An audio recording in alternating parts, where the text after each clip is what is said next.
PSDM. Mm-hmm. Nice.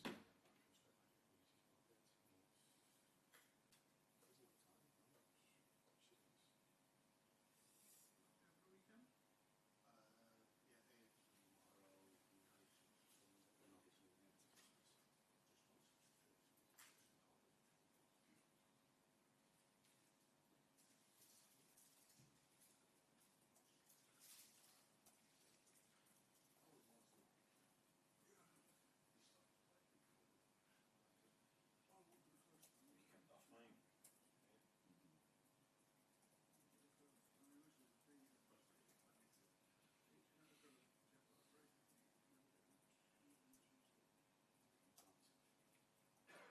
A lot of the centres around Joe tomorrow. It's football, and then we might do something in the afternoon and evening.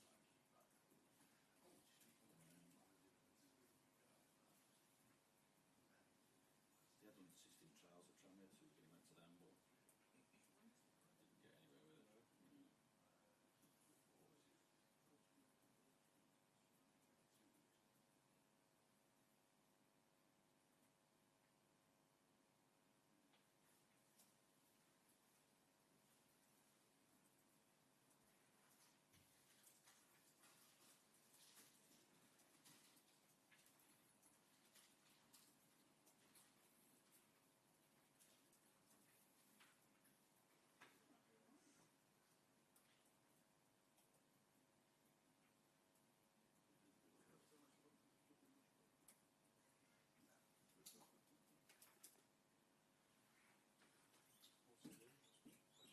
Left back.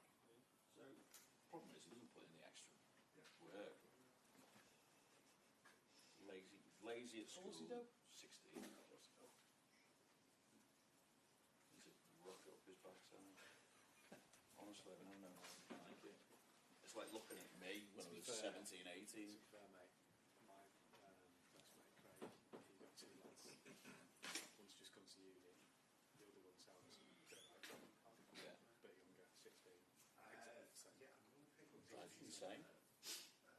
Yeah, Do sounds, 2 hours. sounds like it's Do 2 hours revision, and then you can play on your PlayStation to your heart's content. yeah. Or just do little bits of revision, little and often, like now, and then it sets you up for May.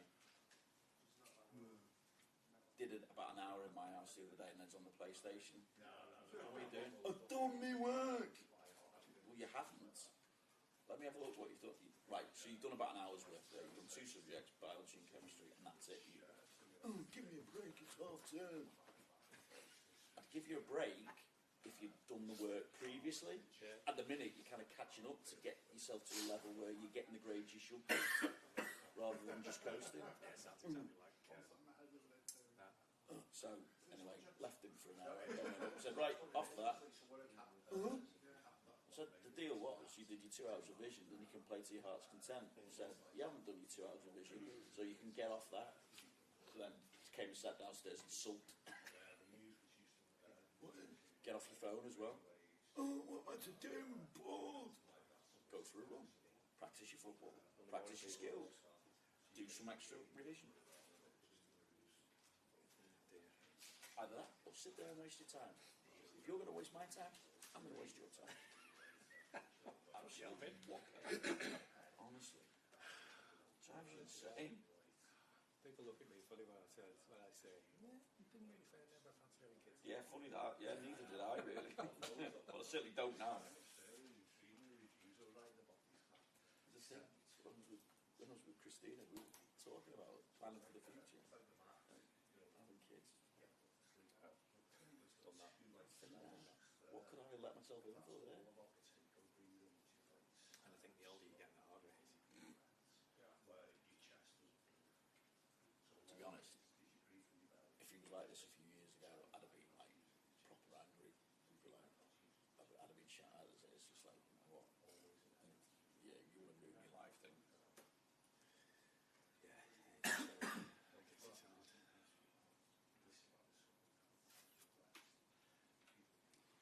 So have you got anything for today?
I'm not getting involved, no comment.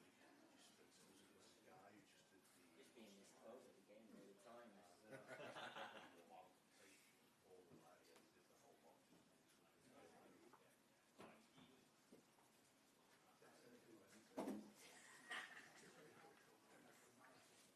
You could do transfers today. It's been low of mine.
mean, Ben's done a Old Trafford. So I've my kind of week's been because on Monday when it happened while I was here actually. I was had an interview with Simicast, and then I was at Everton yesterday. Obviously, Melissa's been around as well to do stuff. So yeah, I did a little bit after I was here on Monday. Nothing major. All the changes that were implemented. I think John, before he went, got shirts. John got it. John has got it in this one. Well, the decision was taken this summer. Served his notice and went. Messaged them yesterday, still trying to find the shirt he got signed for me for Midnight's Lab.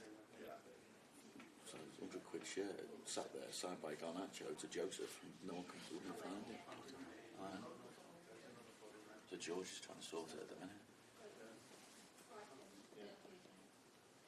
Mine would never have signed shirts. You know, one time a day, yeah. Typical. So he's still there media-wise, then? Hey? Who's still there media-wise, then? George is. Yeah. Oh. Nice of you to say hello. Oh, that's a surprise.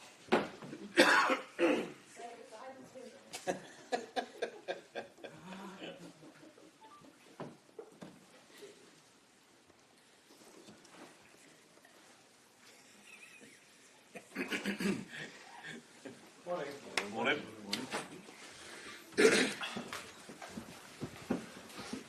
Yes. Warmer today. It is.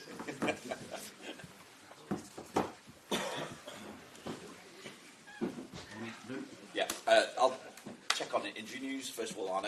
Alisson Jota there, of course, to be ready straight after the international break, so would they be ready for Southampton away? And any further update on Chiesa and when he might be available to you as well? Yeah, I think I said it already a few times that it's always difficult to exactly tell you when they are ready, because especially the last phase of the recovery can always be a few days extra or less. So the fact is that they are not there before the international break, and let's see if they can join us after. Chiesa, you've got. Yeah, Chiesa is not back before the international break, but that's only a week to go. So we're hoping that he can do things again during the international break and that he can join us afterwards. It's been a couple of weeks, so I'm going to ask the contract question a little bit differently today. After Chelsea, Virgil said that discussions are ongoing regarding his contract, and after the Arsenal game he said, let's see what happens towards the end of the season. So when does the contract situations become a problem in terms of your planning for next season? For me, the contract situation could become a problem if the players don't perform as well as they do at the moment. Although, of course, then it's also not sure that if they perform not as good anymore, that has anything to do with their contract situation. At the moment, all three of them are in a good place. They all perform really, really, really well. And there are ongoing discussions between what Virgil said, the people he had to talk with. So, and that's not me, as you know. I talked to him about other things. And let's wait and see. But I think all what he says, he's completely right in that he doesn't exactly know what the future brings as long as he doesn't sign the contract yet. And no further update, obviously. Not from my side, no. Have you learned anything more about your squad this season? The way you've been able to rotate, you're through to the next round of the FL Cup, you've got 100% record in the Champions League as well, and you're only just off top spot in the Premier League. So what have you learned about its ability to challenge on all four fronts? I think you learn every day, especially if you are not as long with the team as I am. So then you learn every day from new situations, and I said before, the Chelsea game was something I learned from them, that they could sit deep and defend the lead. The way they came back against Arsenal was really strong, and the amount of games that we have to play that they are still able to be available and play good football, that is also something you see. And then we also saw during the week that that players that haven't played that much maybe have an impact on our team as well, and we will need them during the whole season. So it's good to see that they are already on a level they need to play for us. Does it feel strange to be playing Brighton again so quickly after just a few days ago? Does that affect your preparation at all in terms of how you look at this game? No, it's not that strange for us in football because in the older Champions League or Europa League world, you faced mostly, especially if it went to playoffs, you faced the team after a week again. So in football we are used to playing the same team maybe after a few days. So it's not weird, especially because both teams didn't start with the team they will start with on Saturday, and it's, I think, for the both managers a positive thing because you know even more about the opponent. Although, like I just said, players make the game, and it's of course a difference if a different player plays. The playing style might be the same, but the qualities of the players make 9 or 10 times a difference. So that changes the game on Saturday, of course, compared to the one on Wednesday. And in terms of the managers, having seen Hözler and what he's done so far, a lot's been made about the fact that he's so young. Does that make any difference, do you think? Obviously, if you've got experience, it can be a big help, but do you go with the old saying that if you are good enough, you are old enough? Yeah, I think that is also definitely true with players. Some managers maybe need first 20 years of experience to come to this level. They need this, and some talents. That's also with players the same, and this can be with managers as well. They just have it in their fingers. Is that a saying you have here as well? Probably not. That's a new one for us. And he's probably one of them because he's done really well at his former club, and he's done really well till now here in England also. So for him, experience is probably not such a big thing. And maybe I had a bit the same. I think I had 1.5 year experience before I joined Feyenoord. So there are exceptions, but in general, I think it's also good to have some experience. But there are exceptions to that rule. Arne, injuries deprived you of 2 key players in terms of forwards on Wednesday night in Jota and Chiesa. You left Salah and Nunez on the bench. What impressed you most about your front play, given you scored 3 goals, you created a lot of chances, and how can that inform your thinking moving forward, maybe? The good thing was that when you look at our front line, that we could play 2 of our regular starters with Cody Gakpo and Lucio Diaz, and they had a big impact on the score sheet, of course. The way we filled in the number 9 position was interesting to see because I think it worked out really well. But in the end, I prefer to play with a real number 9. But it is maybe now an extra possibility that we have if we have injuries. Although maybe with Jota, who's also a bit of a 9.5, we implemented that style already. But to play with Curtis and Dom, those are definitely midfielders. With Diogo is a striker. So it was good to see that we could score 3 goals even without playing with a old-fashioned number 9. If you look at what Brighton have achieved over the last 10 or 15 years, it's one of the great footballing stories, really. And in more recent years, their recruitment policy has been a beacon for lots of other teams to try and follow. What makes them such a threat on match day? Because they're so positive in their footballing outlook, whoever the manager is, whatever the players they have, and they can cause problems for the very best teams. Yeah. I wouldn't say whoever the manager is. But if you look at the managers that have come and gone, yeah, they keep on replacing them with managers that have gone on to achieve great things. The last 3 of them were impressive with Potter, De Serbi and Aris. But that is not whoever the manager is. It's all 3 of them are really good managers. And especially in the last 2.5 years, and I said this before the game as well, Sometimes you tend to forget these things because it's not such a big club. We only talk here a lot about the spending of especially Chelsea and a bit from Man United. But I saw the stat when Eric left the club, how much in this 2.5 years he had spent. But you were on the same list. I saw that Brighton was only 10 to 15 million underneath us. The both of us were just on the sheet. But so that also tells you that it's not that strange that they do so well. They've sold for a lot of money, but they also bought for a lot of money. And if you add towards 3 very good managers, it's for me not a surprise that they do so well for so many years now. Hi Arne. I wanted to ask you about something you said with Sander Westerveld in that interview, where you talk about trying to inject energy and confidence into the training sessions. Obviously, in a time like this, where it's really an intense period of the time, where you maybe don't have as much time on the training pitch because of travel and recovery, how important are the players in terms of trying to reinforce that message? I think particularly of the instance of Gerard Kwanzaa, who obviously didn't have the kind of game that he'd have liked against Brighton and may not necessarily get a chance to get on the pitch again for quite some time. How important is the leaders, the Joe Gomez's, the Virgil van Dijks, in helping to inject that confidence back into them? They are important, as every teammate is important for every player, but I don't agree with everything you said, so mostly we agree, but this time I think Joel played a very good game. The only issue he has at the moment, that if he has a moment that is not perfect, it immediately leads to a goal.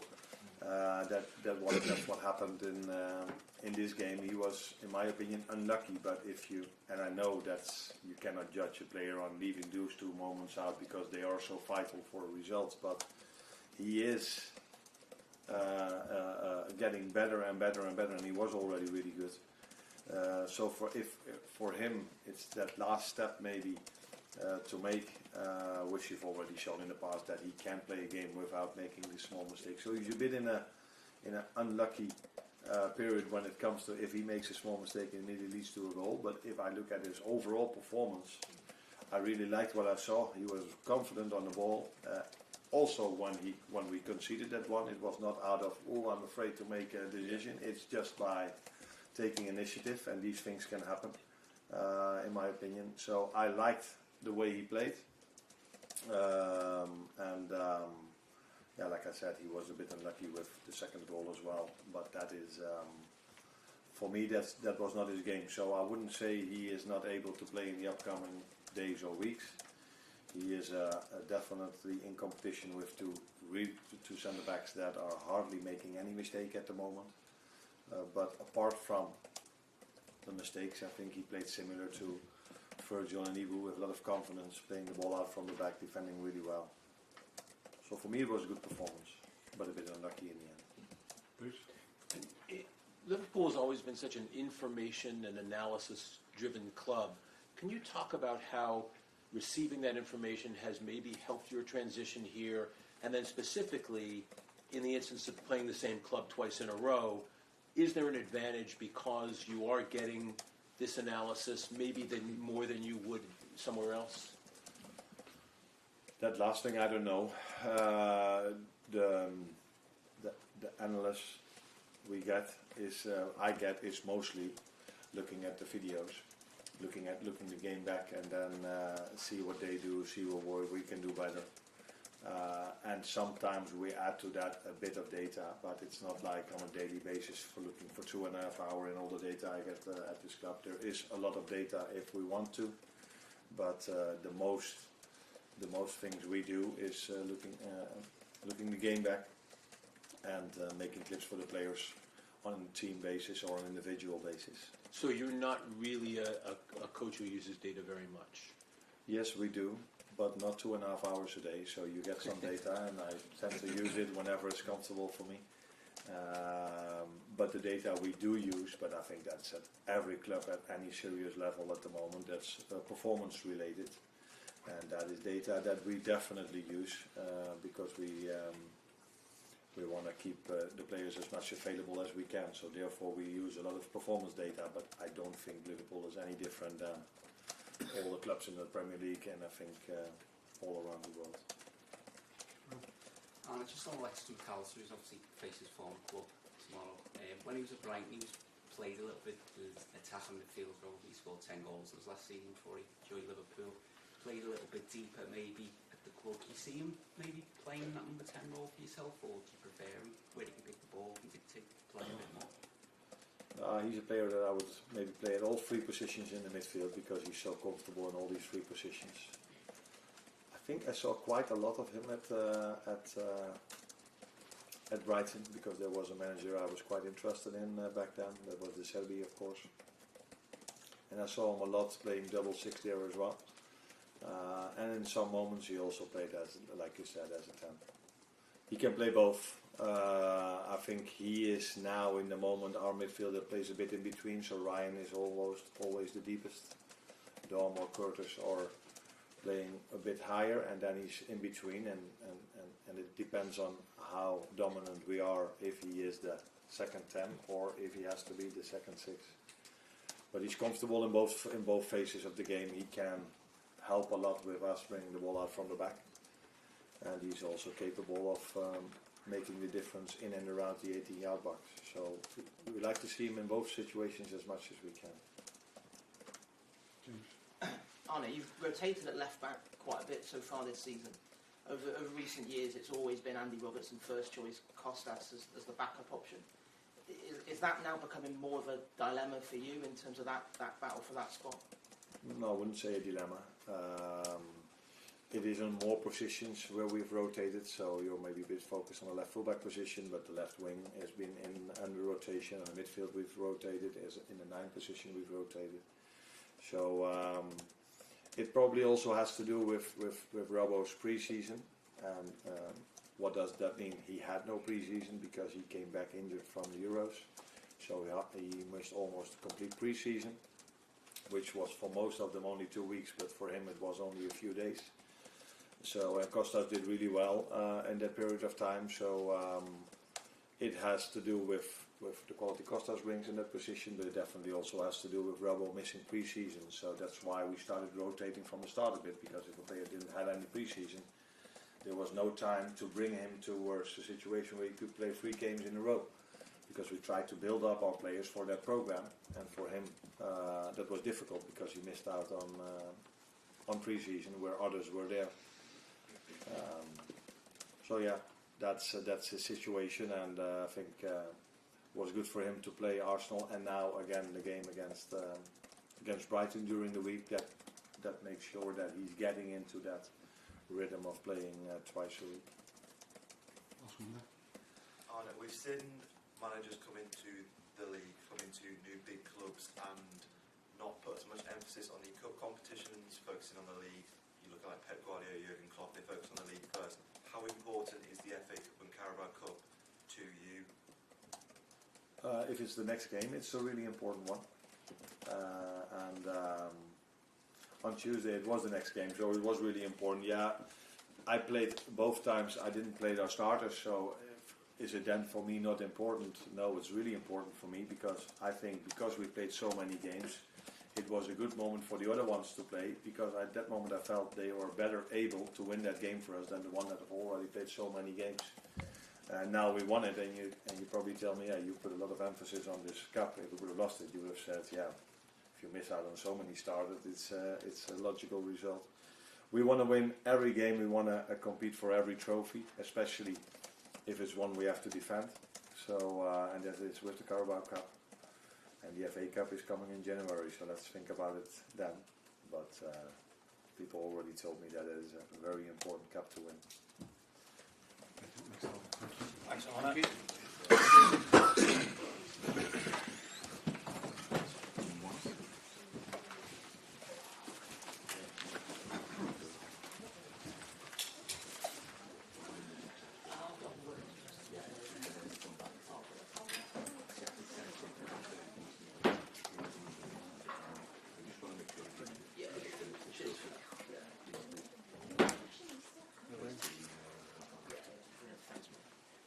Something over there.